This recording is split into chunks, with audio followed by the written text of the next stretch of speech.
Steve, a 1-1 draw today. Would you have taken that before today's fixture? Not really, no.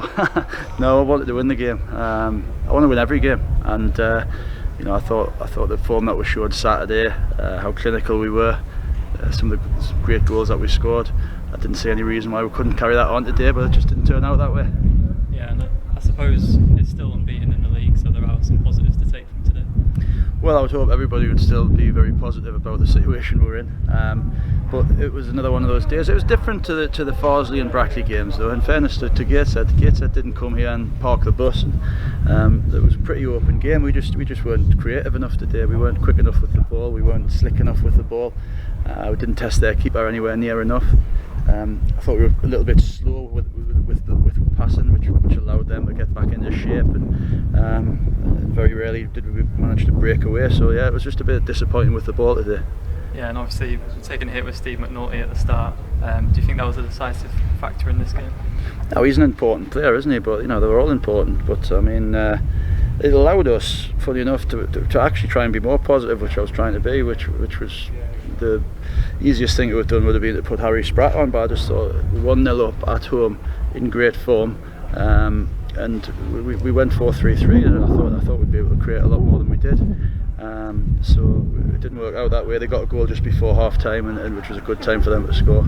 And then the second half was just that little bit flat. I can't use the weather and 2 games in 3 days as an excuse, because everybody's had the same thing. So, but that maybe contributed to how slow the game was in the end. Yeah, I know you touched on Harry Spratt there. You brought him on for his debut. How do you think he copes in this fixture? He done well. I think he probably done a little bit better as a left side of a centre half than maybe higher up. I think he looked good when he went back there.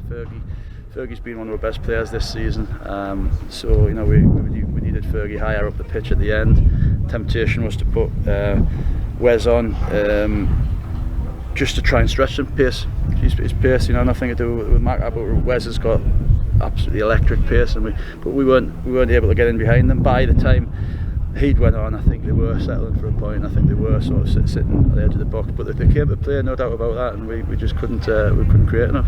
Yeah, with the amount of games this month, would it be nice to go back to a more relaxed schedule?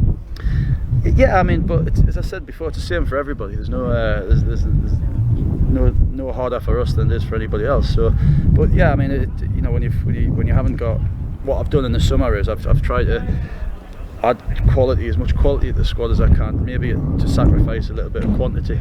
So we haven't got a great amount of players. We have to keep everybody as fit as possible. So at least this week gives us a chance to get people that have been carrying little knocks, a bit of rest time and a bit of fitness time, and then also we've got a game midweek. Tim's got a game, his young lads have got a game, which I might be able to try and get 2 or 3 of the lads some minutes into as well that have missed pre-season. People like Macca, Macaulay Langstaff, people like Wes, people like Harry Spratt, Josh King, so it might come at a good time. Yeah, and is there any update on Steve McNulty as of yet? No, we're hoping it was more of a sort of a spasm than a pull, but obviously it's very early, so we're hoping we might have caught it in time. I don't think he couldn't have carried on today, but we're hoping that's all it was.